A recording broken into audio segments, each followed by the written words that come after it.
আসসালামু আলাইকুম ওরহমতুল্লাহি ওয়াবারাকাতু।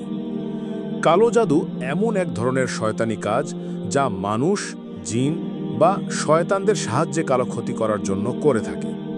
ইসলামের দৃষ্টিতে এটি সম্পূর্ণ হারাম এবং কুফরি আমলের অন্তর্ভুক্ত। আল্লাহ তাআলা কুরআনে সূরা আল বাকারার ১০২ নম্বর আয়াতে স্পষ্টভাবে বলেছেন, জাদু শিখে বা করে কেউ আল্লাহর কাছে কোনো প্রতিদান পাবে না, বরং পরকালে তার জন্য ভয়ানক শাস্তি রয়েছে। কালো জাদুর প্রভাবে মানুষের জীবন, স্বাস্থ্য, মন, এমনকি ঈমান পর্যন্ত ক্ষতিগ্রস্ত হতে পারে। কালো জাদুর লক্ষণ অনেক রকম হতে পারে। শারীরিক দিক থেকে হঠাৎ অসুস্থ হয়ে পড়া, ডাক্তারি চিকিৎসা নিলেও আরোগ্য না হওয়া, শরীরে অজানা ব্যথা, অবসাদ, মাথা ভার লাগা কিংবা রাতে ঘুম না আসা, এগুলো অনেক সময় কালো জাদুর প্রভাবের মধ্যে পড়ে। মানসিক দিক থেকেও লক্ষণ দেখা যায়।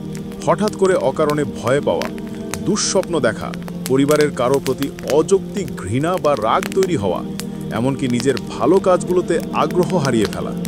অনেক সময় জীবনের প্রতিটি ক্ষেত্রে অস্বাভাবিক ব্যর্থতা বা বাধা আসতে থাকে, যেটা স্বাভাবিক নিয়মের বাইরে।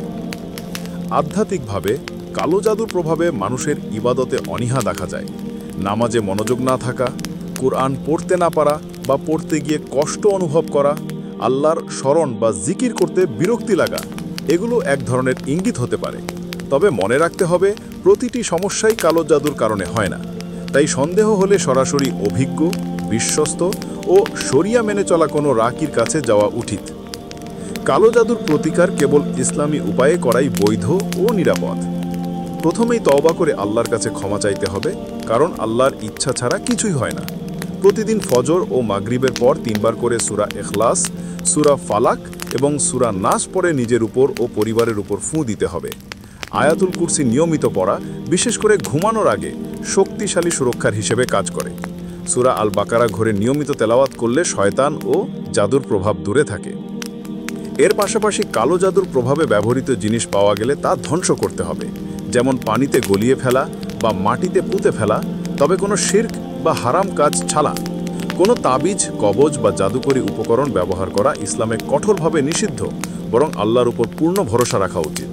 বিশ্বাস রাখতে হবে যে সব শক্তি ও নিয়ন্ত্রণ একমাত্র আল্লাহর হাতে।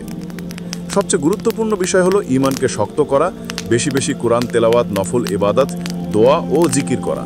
যখন মানুষ আল্লাহর কাছে শরণাপন্ন হয়, তখন কোনো শয়তানি কাজ, জাদু বা জাদুকর তার কোনো ক্ষতি করতে পারে না।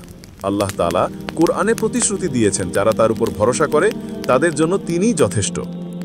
আল্লাহ তাআলা আমাদের সবাইকে এ ধরনের বালা মুসিবত হতে হেফাজত করুক। নিয়মিত ইবাদত, বান্দেগী ও মাসনুন জিকির ও দোয়া আদায় করার মতো তৌফিক দান করুক। আমিন। জাযাকাল্লাহু খাইরান।